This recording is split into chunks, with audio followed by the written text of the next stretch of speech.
నాకు ఇంట్లో ఆ పని ఈ పని చేయడానికి రెక్కలు ముక్కలు అవుతున్నాయి. నేను ఇంకా ఈమెకు స్నానం పూసుకుంటా కూర్చోవాలా? ఈమెకి గోళీలు వేసుడు అవేసుడు ఇవేసుడు నాతోడు కాదు మామయ్య. నాకు ఇంట్లోనే మస్తు పని ఉంది. రేపు ఏపెత్తా, ఇన్ని రోజులు చేయకుండానే ఉంది కదా, ఇవాళ ఒక్కరోజు ఆగమాను, ఏం కాదు.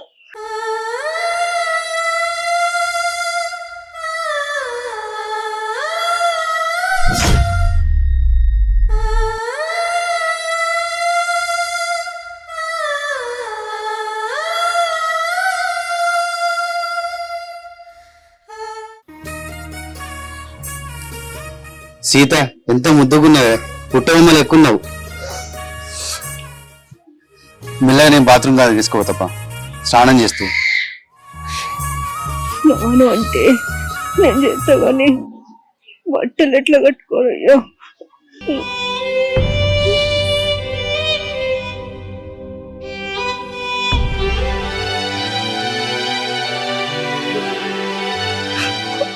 అత్తమ్మా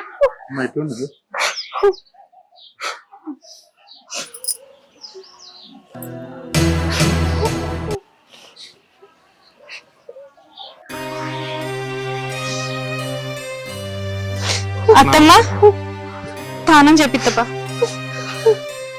పట్టుకోమా చోటు మెల్లగా.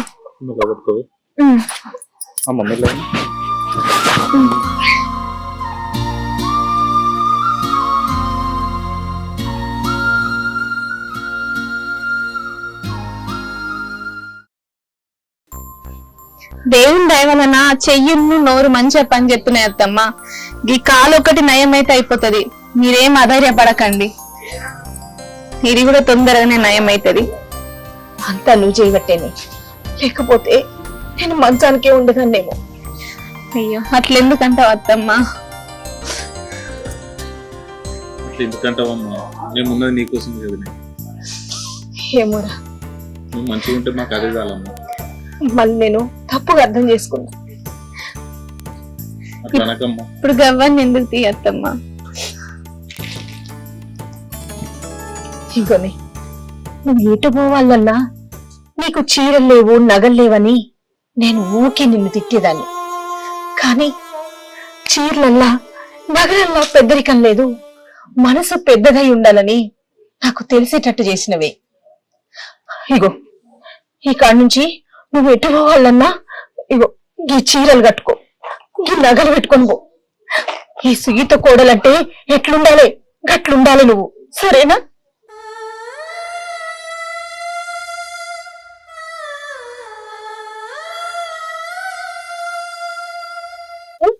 బీరువాలో కూడా మస్తు చీరలు ఉన్నాయి, అవన్నీ కట్టుకో బిడ్డ.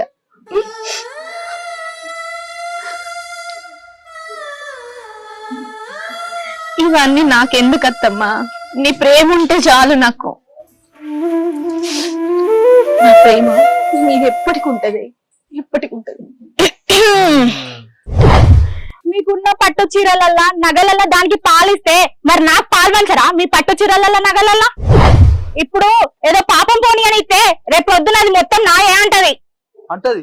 ఏంది నా పట్టు చీరలల్లా నగలల్లా నీకు పాలు కావాలనా? నా వస్తువులలో నీకు పాలు పంచుడేంది? ఇవి నా కష్టార్జితంతో నేను కొనుక్కున్నాయి. నేను ఎవరికైనా ఇచ్చే హక్కు నాకున్నది. నాకు ఇష్టమైన వాళ్ళకి నేను ఇస్తా. నువ్వేంది అడిగేది? నీకు అంతగా పాలు కావాలంటే ఈ మామ సంపాదించిన ఆస్తిలా తీసుకోర్రి. మనకి ఇంత అవమానం జరిగినాక మనం ఇక్కడ ఉండి అవసరమా? పోయి పట్నం వెళ్ళి బతుకుదాంపా. సర్పంచ్ గారు, మా పెద్ద కొడుకు మా పెద్ద కొడులు ఏర్పడతా అంటారు. నాకున్న ఆస్తి వివరాలన్నీ ఇలా రాసిన, ఒకసారి చూసి వాళ్ళు కూడా చదివి సంతకం పెట్టాను. మీరు కూడా ఒకసారి చదువు.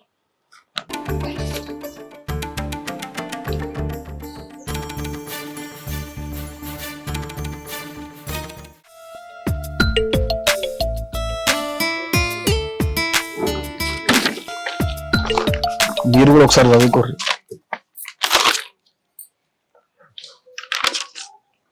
అమ్మ ఆరోగ్యం బాగుంది? మామయ్య, ఇందులో ఈ ఇల్లును 2 ఎకరాల పొలం మాత్రమే ఉంది, మరి అత్తమ్మ పేరు మీద ఉన్న 4 ఎకరాల పొలం రాయలేదు. ఆ 4 ఎకరాలతో నీకేం సంబంధమే? అయినా అది మా పుట్టింటోళ్ళు నాకు పసుపు కుంకుమ కింద ఇచ్చింది. దాని మీద సర్వ హక్కులు నాకున్నాయి. నాకు నచ్చిన వాడికి ఇచ్చుకుంటా. దాని మీద మీ ఎవ్వరికి ఏ హక్కు లేదు. ఆ 4 ఎకరాలల్లా మాకు పాలు ఇవ్వనప్పుడు ఈ ఇల్లు ఎందుకు, ఆ భూమి మాకెందుకు? ఈ ఇల్లద్దు, పనికిరాని ఆ భూమి వద్దు. బ్యాంకులో పైసలు జమ చేసారు కదా, మాకు ఇచ్చేరు. అవి సంతకం పెట్టి సపరేట్గా మా జాలమే పోతాం. పోతాం. అన్న వాళ్ళు భూమి వద్ద అంటారు, ఇల్లు వద్ద అంటారు, బ్యాంకుల పైసలు ఏమంటారు, మరి ఏమంటారు? అయ్యవద్దు కానీ ఆస్తి అయితే కావాలంటారు. ఏమంటారు సీత? దీంట్లో అనడానికి ఏముందండి సర్పంచ్ గారు, వాళ్ళంతటా వాళ్ళే ఆస్తద్దు బ్యాంకులో ఉన్న పైసలు ఇయ్యురి చాలు అంటున్నారు కదా. పైగా ఏ సంబంధం లేకుండా సంతకం కూడా చెప్తాం అంటున్నారు కదా. సరే అట్లనే కానిద్దాం, వాళ్ళకి ఏం కావాలనో అదే ఇద్దాం. ఏదైతే ఉంది వాళ్ళు ఎక్కడున్నా మంచిగుంటే చాలు. సరే మీరేనంటే మీ అమ్మ వాళ్ళు ఒప్పుకున్నారు, బ్యాంకుల్లో పైసలు అంటే చెక్ రాసిస్తారు. మీకు ఆస్తికి ఎలాంటి సంబంధం లేదని సంతకాలు అయితే పెట్టారు. ఇక ముందు ఎప్పుడు ఆస్తి విషయంలో జోక్యం చేసుకోకండి. చేసుకో. పెన్ని సంతకం పెడదాం.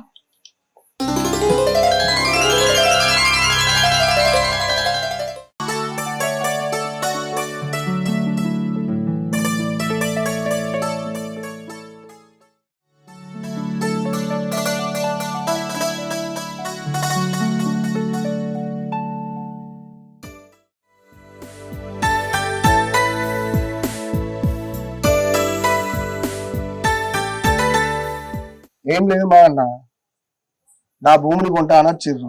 నా భూమి కాకపోతే మీ భూమి కూడా ఉంది కదా, దాన్ని అమ్ముతారేమో అని అడుగుదామని వచ్చిన.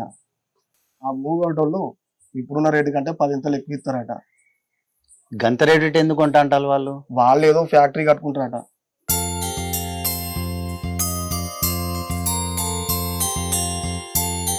ఏమంటావు సీత?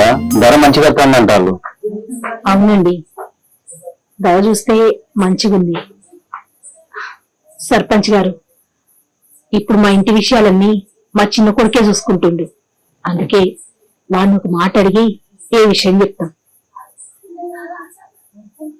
సంతోష్, రే ఇద్దరు రారీటు. అమ్మ, సర్పంచ్ గారు ఒక మంచి విషయం చెప్పిద్దా, మీరు కూడా ఏమంటారా అని.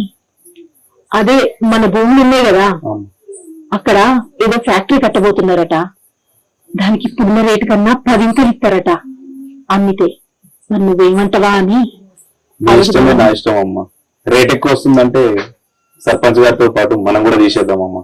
అది తీసేసి సిటీ దగ్గరలో ఏదన్నా ల్యాండ్ తీసుకొని ఒక రైస్ మిల్ కట్టుకుందాం అమ్మా.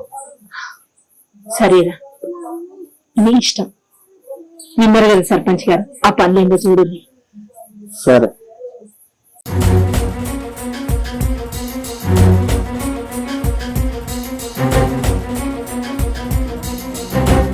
రేట్ ఎక్కువ వస్తుంది కాబట్టి అది అమ్మేసి సిటీ దగ్గర ల్యాండ్ తీసుకొని ఏమన్నా రైస్ మిల్ కట్టుకుందామమ్మా. అత్తమ్మ మంచిగా ఉన్నారా? పాన మంచిగా ఉందా? అమ్మా మంచిగానే ఏమన్నా బాబు మంచిగా ఉంటారు.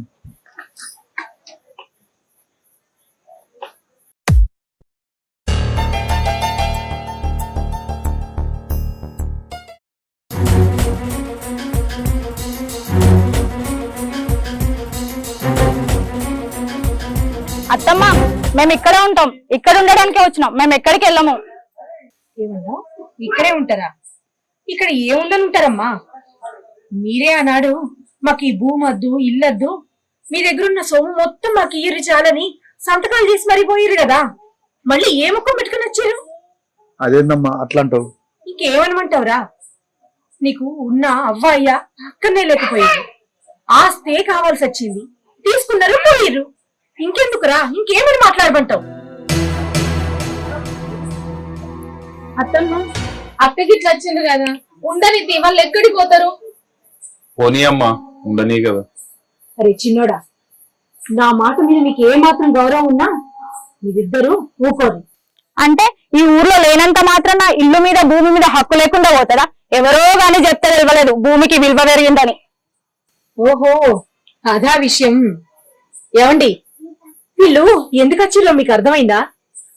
అని మీద ప్రేమతోటి కాదు, ఎవరో చెప్పిర్రు వాళ్ళకి మన భూమి జాగలు రేట్లు పెరిగినాయని అవి మనం అమ్ముతున్నామని. అందుకే ఆస్తి కోసం వచ్చిర్రు. అంతేగా అంతేగాట. చూసిరు కదా ఎట్లా మాట్లాడుతుందో. అవునమ్మా, భూముల రేట్లు పెరిగినాయి. 5 లక్షలు 10 లక్షలు అయింది, 10 లక్షలు 20 లక్షలు అయింది. అప్పుడు మాకు 2 ఎకరాలే అన్నారు. ఇప్పుడు నీ 4 ఎకరాలు చూద్దా తమ్ముడికి అయితే మరి నువ్వే ఎడుకోవాలి. మాకంతా మాకు ఇయ్యరా? ఏంద్రా ఊకున్న కొద్దీ బాగా మాట్లాడుతున్నావు. ఇన్నాళ్ళు నోరు లేవలే, ఇప్పుడు లేస్తాన్ని. అయినా నిన్ను కాదనాల్సింది నన్ను నేను అనుకోవాలి.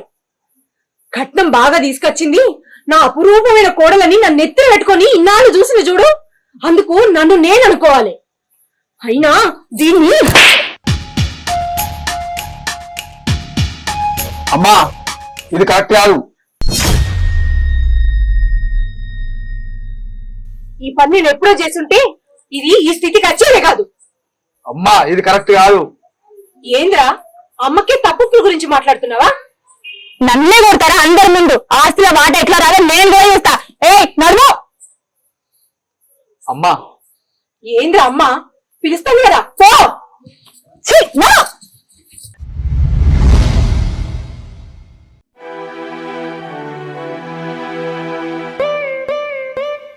అత్తమ్మ, అక్కను బావను ఇంట్లోకి రానిత్తి అయిపోవు కదా, వాళ్ళ వాట వాళ్ళకి ఇచ్చేత్తి అయిపోవు కదా వాళ్ళు అడిగినట్టుగా.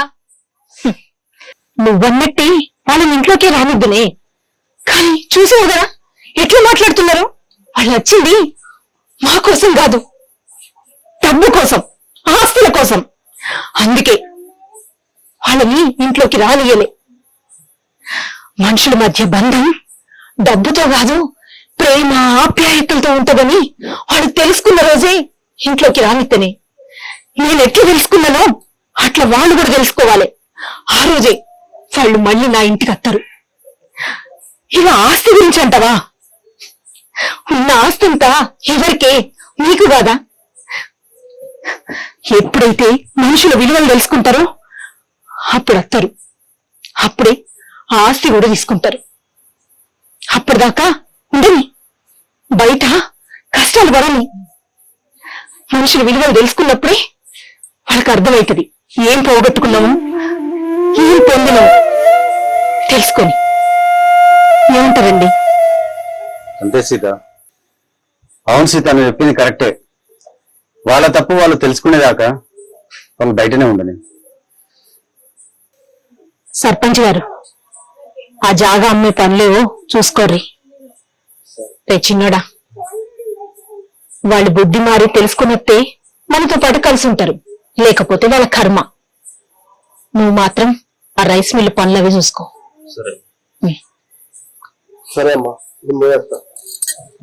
సరే మేడం.